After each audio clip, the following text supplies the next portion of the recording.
ਤੁਹਾਡਾ ਸਾਰਿਆਂ ਦਾ ਬਹੁਤ-ਬਹੁਤ ਸਵਾਗਤ ਹੈ ਇੱਕ ਵਾਰ ਫਿਰ ਤੋਂ। ਇਹ ਹੈ ਸਮਾਜਿਕ ਸਿੱਖਿਆ ਕਲਾਸ ਦੇ ਵਿੱਚ 10ਵੀਂ ਸ਼੍ਰੇਣੀ ਦਾ ਪਾਠ ਨੰਬਰ 6 ਹੈ ਜੀ, ਸਾਡੀ ਖੇਤੀਬਾੜੀ ਅਤੇ ਉਸਦੀ ਭੂਮੀ ਦੀ ਵਰਤੋਂ। ਇਸ ਪਾਠ ਨੂੰ ਕੋਈ ਸਲਾਈਡ ਮਾਧਿਅਮ ਦੁਆਰਾ ਸਮਝਣ ਦੀ ਅਸੀਂ ਕੋਸ਼ਿਸ਼ ਕਰਾਂਗੇ ਔਰ ਅੱਗੇ ਤੋਂ ਅੱਗੇ ਸ਼ੇਅਰ ਕਰੋ, ਸਲਾਈਡ ਨੂੰ ਬਾਰ-ਬਾਰ ਦੇਖੋ ਵੀਡੀਓ ਨੂੰ, ਤਾਂ ਕਿ ਸਾਰੇ ਦਾ ਸਾਰਾ ਤੁਹਾਡਾ ਲੈਸਨ ਤੁਹਾਡੇ ਪੂਰੇ ਧਿਆਨ ਵਿੱਚ ਆ ਜਾਵੇ। ਫਸਟ ਪਾਰਟ ਲੈ ਕੇ ਅੱਜ ਇਸ ਲੈਸਨ ਦਾ ਹਾਜ਼ਰ ਹਾਂ ਜੀ। ਭਾਰਤ ਦਾ ਕੁੱਲ ਖੇਤਰਫਲ ਲਗਭਗ 32.8 ਕਰੋੜ ਹੈਕਟੇਅਰ ਹੈ।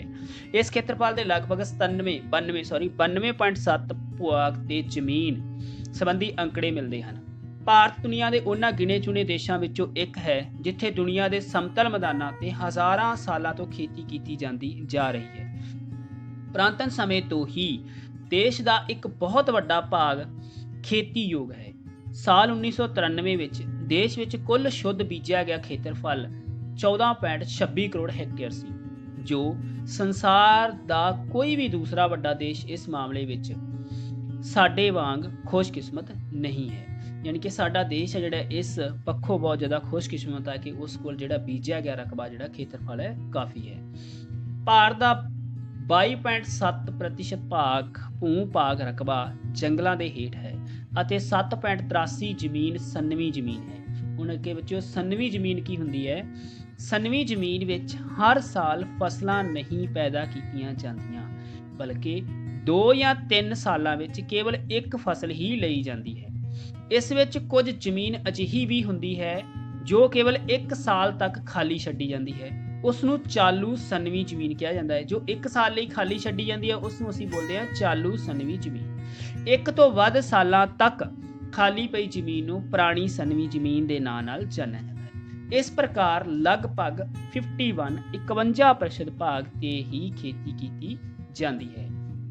ਹੁਣ ਕੁਐਸਚਨ ਇੱਕ ਹੋਰ ਬਣ ਗਿਆ ਕਿ ਕਿੰਨੇ ਪ੍ਰਤੀਸ਼ਤ ਭਾਗ ਤੇ ਖੇਤੀ ਕੀਤੀ ਜਾਂਦੀ ਹੈ? ਤਾਂ 51% ਜਿਹੜਾ ਭਾਗ ਹੈ ਭਾਰਤ ਵਿੱਚ ਉਸਦੇ ਖੇਤਰਫਲ ਦਾ 51% ਭਾਗ ਹੈ ਜਿਹੜਾ ਉਸਤੇ ਖੇਤੀ ਕੀਤੀ ਜਾਂਦੀ ਹੈ। ਅੱਗੇ ਇਸ ਨੂੰ ਹੋਰ ਡਿਟੇਲ ਦੇ ਵਿੱਚ ਸਮਝਣ ਦੇ ਲਈ ਅੱਗੇ ਇੱਕ ਸਲਾਈਡ ਦੇਖ ਲਓ। ਜੰਗਲਾਂ ਹੇਠ ਰਕਬਾ ਜਿਹੜਾ ਸਾਡੇ ਕੋਲੇ 22.7% ਹੈ। ਸੰਨਵੀਂ ਜ਼ਮੀਨ ਜੋ ਅਸੀਂ ਪੜ੍ਹ ਕੇ ਆਏ ਹਾਂ 7.83% ਹੈ। ਔਰ ਖੇਤੀ ਹੇਠ ਜਿਹੜਾ ਰਕਬਾ ਸਾਡੇ ਕੋਲੇ 51% ਜਿਹੜਾ ਖੇਤੀ ਹੇਠ ਰਕਬਾ ਹੈ। ਭਾਰਤ ਵਿੱਚ ਪਿਛਲੇ ਕਈ ਦਹਾਕਿਆਂ ਵਿੱਚ ਖੇਤੀ ਦੇ ਯੋਗ ਬੰਜਰ ਭੂਮੀ ਦਾ ਖੇਤਰਫਲ 5% ਤੋਂ 6% ਦੇ ਵਿਚਕਾਰ ਚਲਿਆ ਜਾ ਰਿਹਾ ਹੈ, ਪਰੰਤੂ ਚਾਰਗਾਹਾਂ ਹੇਠ ਜ਼ਮੀਨ ਘਟ ਰਹੀ ਹੈ। ਇਸ ਦਾ ਮੁੱਖ ਕਾਰਨ ਦੇਸ਼ ਵਿੱਚ ਵਧਦੀ ਹੋਈ ਆਬਾਦੀ ਹੈ, ਜਿਸ ਨੂੰ ਖੁਰਾਕ ਸਮੱਗਰੀ ਪ੍ਰਦਾਨ ਕਰਨ ਲਈ ਚਾਰਗਾਹਾਂ ਤੋਂ ਖੇਤੀ ਜ਼ਮੀਨ ਵਿੱਚ ਤਬਦੀਲ ਕੀਤਾ ਜਾ ਰਿਹਾ ਹੈ। ਯਾਨੀ ਕਿ ਜਨਸੰਖਿਆ ਦੇ ਵਧਣ ਦੇ ਨਾਲ ਅਨਾਜ ਦੀ ਵੱਧ ਲੋੜ ਹੈ, ਤਾਂ ਉਸ ਦੇ ਲਈ ਉਸ ਜ਼ਮੀਨ ਨੂੰ ਕੀ ਆ ਅਨਾਜੀ ਫਸਲਾਂ ਦੇ ਵਿੱਚ ਖੇਤੀ ਜ਼ਮੀਨ ਦੇ ਵਿੱਚ ਤਬਦੀਲ ਕੀਤਾ ਜਾ ਰਿਹਾ ਹੈ। ਦੂਸਰੇ ਪਾਸੇ ਆਬਾਦੀ ਦੇ ਵਧਣ ਨਾਲ ਸ਼ਹਿਰੀ ਬਸਤੀਆਂ ਦਾ ਵਿਸਤਾਰ ਹੋ ਰਿਹਾ ਹੈ। ਵਿਸਤਾਰ ਮੀਨਸ ਉਸਾਰੀ ਹੋ ਰਹੀ ਹੈ, ਨਵੇਂ ਮਕਾਨ ਬਣ ਰਹੇ, ਜਿਸ ਕਾਰਨ ਵੀ ਕੀ ਹੈ ਜ਼ਮੀਨ ਜਿਹੜੀ ਘਟ ਰਹੀ ਹੈ, ਖੇਤੀਯੋਗ ਭੂਮੀ ਘਟ ਰਹੀ ਹੈ। ਵਿਕਾਸ ਕੰਮਾਂ ਲਈ ਬਹੁਤ ਵੱਡਾ ਖੇਤਰ ਸੜਕਾਂ, ਨਹਿਰਾਂ, ਉਦਯੋਗਿਕ ਤੇ ਸਿੰਚਾਈ, ਖੇਤੀ ਆਦਿ ਕੰਮਾਂ ਵਿੱਚ ਵਰਤਿਆ ਜਾ ਰਿਹਾ ਹੈ। ਬਹੁਤ ਜਿਹੜਾ ਹਿੱਸਾ ਹੈਗਾ ਇਸ ਵਿੱਚ ਵਰਤਿਆ ਜਾ ਰਿਹਾ ਹੈ।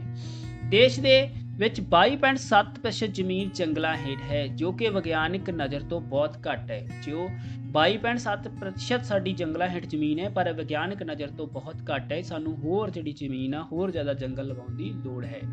ਆਤਮ ਨਿਰਭਰ ਆਰਥਿਕ ਪ੍ਰਣਾਲੀ ਅਤੇ ਅਨੁਕੂਲ ਵਾਤਾਵਰਣ ਸੰਤੁਲਨ ਦੇ ਲਈ ਦੇਸ਼ ਦੇ 1/3 ਖੇਤਰ ਵਿੱਚ ਵਣਾਂ ਅਤੇ ਕੁਦਰਤੀ ਬਨਸਪਤੀ ਦਾ ਹੋਣਾ ਬਹੁਤ ਜ਼ਰੂਰੀ ਹੈ।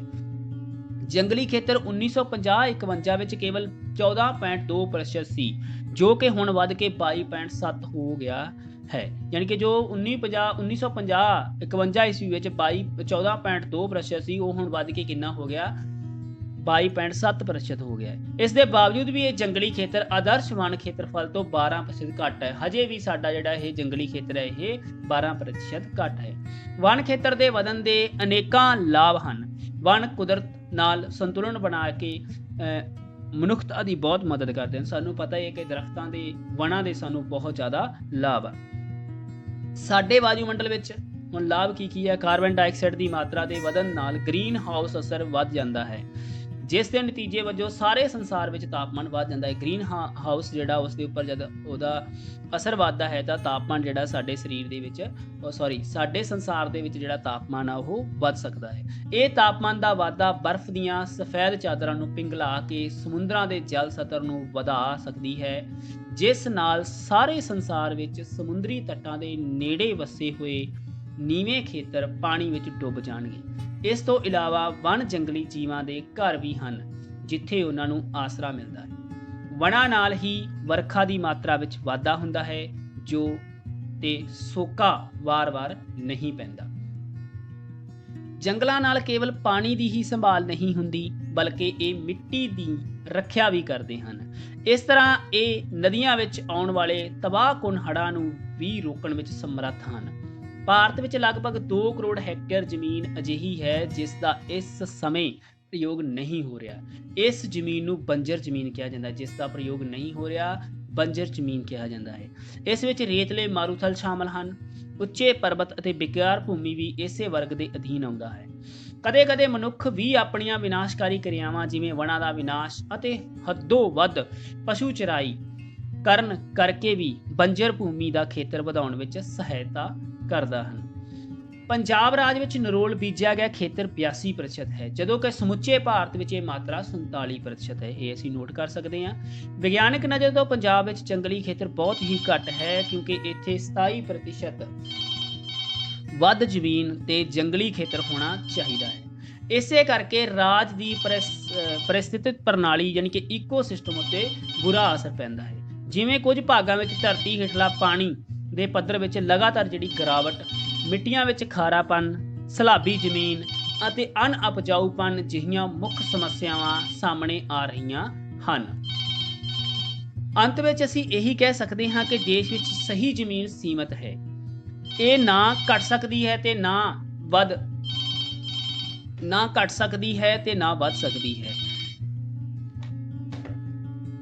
ਜ਼ਮੀਨ ਦੇ ਵਧਦੇ ਹੋਏ ਦਬਾਅ ਨੂੰ ਦੇਖਦੇ ਹੋਏ ਸਾਰੀ ਮਿਲਣ ਵਾਲੀ ਜ਼ਮੀਨ ਦੇ ਪ੍ਰਯੋਗ ਲਈ ਅਨੁਕੂਲ ਯੋਜਨਾਵਾਂ ਬਣਾਉਣਾ ਬਹੁਤ ਹੀ ਜ਼ਰੂਰੀ ਹੈ। ਮਿੱਟੀ ਦੇ ਕਟਾਅ, ਮਾਰਬਲੀਕਰਨ, ਖਾਰਾਪਨ ਅਤੇ ਘਟਦਾ ਜਲ ਪੱਧਰ ਆਦਿ ਨੂੰ ਰੋਕਣ ਅਤੇ ਢੁਕਵੇਂ ਤਰੀਕਿਆਂ ਦੁਆਰਾ ਹੀ ਇਹ ਕੰਮ ਸੰਭਵ ਹੋ ਸਕਦਾ ਹੈ। ਅਜਿਹਾ ਕਰਨ ਨਾਲ ਬੰਜਰ ਜ਼ਮੀਨ ਨੂੰ ਦੂਸਰੇ ਪ੍ਰਯੋਗ ਕਰਨ ਵਾਲੇ ਕੰਮਾਂ ਵਿੱਚ ਵਰਤਿਆ ਜਾ ਸਕਦਾ ਹੈ। ਖੇਤੀ ਦੇ ਆਧੁਨਿਕ ਵਿਗਿਆਨਕ ਤਰੀਕੇ ਅਪਣਾ ਕੇ ਖੇਤੀ ਯੋਗ ਭੂਮੀ ਤੋਂ ਪੈਦਾਵਾਰ ਵਧਾਈ ਜਾ ਸਕਦੀ ਹੈ। ਜ਼ਮੀਨ ਦੇ ਵਿਭਿੰਨ ਪ੍ਰਯੋਗਾਂ ਦੇ ਦਰਮਿਆਨ ਆਪਸੀ ਸੰਤੁਲਨ ਬਣਾਏ ਰੱਖਣ ਲਈ ਕੋਸ਼ਿਸ਼ਾਂ ਕਰਨਾ ਵੀ ਜ਼ਰੂਰੀ ਹੋਵੇਗਾ। ਦੇਸ਼ ਦੇ ਖੇਤੀ ਵਿਕਾਸ ਦੇ ਲਈ ਇਹ ਬਹੁਤ ਜ਼ਰੂਰੀ ਹੈ। ਅੰਤ ਵਿੱਚ ਅਸੀਂ ਜੋ ਅੱਜ ਪੜ੍ਹਿਆ ਉਹਦੇ ਨਾਲ ਸੰਬੰਧਿਤ ਕੁਝ ਪ੍ਰਸ਼ਨ ਕਰਾਂਗੇ। ਭਾਰਤ ਦਾ ਕੁੱਲ ਖੇਤਰਫਲ ਕਿੰਨੇ ਹੈਕਟੇਅਰ ਹੈ? ਤਾਂ ਅਸੀਂ ਪੜ੍ਹਿਆ ਸੀ ਭਾਰਤ ਦਾ ਕੁੱਲ ਖੇਤਰਫਲ 32.8 ਕਰੋੜ ਹੈਕਟੇਅਰ ਹੈ। ਭਾਰਤ ਦਾ ਕਿੰਨਾ ਭੂ-ਭਾਗ ਰਕਬਾ ਜੰਗਲਾਂ ਦੇ ਹੇਠ ਹੈ? ਤਾਂ ਅਸੀਂ ਪੜ੍ਹਿਆ ਭਾਰਤ ਦਾ 22.7% ਭਾਗ ਹੈ ਜਿਹੜਾ ਰਕਬਾ ਜੰਗਲਾਂ ਦੇ ਹੇਠ ਹੈ। ਭਾਰਤ ਦਾ ਕਿੰਨਾ ਭੂ-ਭਾਗ ਰਕਬਾ ਸੰਨਵੀਂ ਜ਼ਮੀਨ ਹੈ? ਤਾਂ 7.83 ਭੂ-ਭਾਗ ਜਿਹੜਾ ਰਕਬਾ ਉਹ ਸੰਨਵੀਂ ਜ਼ਮੀਨ ਹੈ। ਭਾਰਤ ਦੇ ਖੇਤਰਫਲ ਦੇ ਕਿੰਨੇ ਪ੍ਰਤੀਸ਼ਤ ਭਾਗ ਵਿੱਚ ਖੇਤੀ ਕੀਤੀ ਜਾਂਦੀ ਹੈ?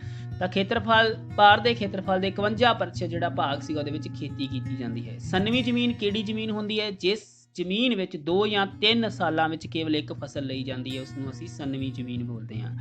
ਸਾਡੇ ਵਾਯੂਮੰਡਲ ਦੀ ਡੈਸ਼ ਮਾਤਰਾ ਦੇ ਵਧਣ ਨਾਲ ਗ੍ਰੀਨ ਹਾਊਸ ਅਸਰ ਵੱਧ ਜਾਂਦਾ ਹੈ। ਕਿਹੜੀ ਮਾਤਰਾ ਦੇ? ਕਾਰਬਨ ਡਾਈਆਕਸਾਈਡ ਦੇ ਵਧਣ ਦੇ ਨਾਲ ਜਿਹੜਾ ਗ੍ਰੀਨ ਹਾਊਸ ਆ ਅਸਰ ਵੱਧਦਾ ਹੈ।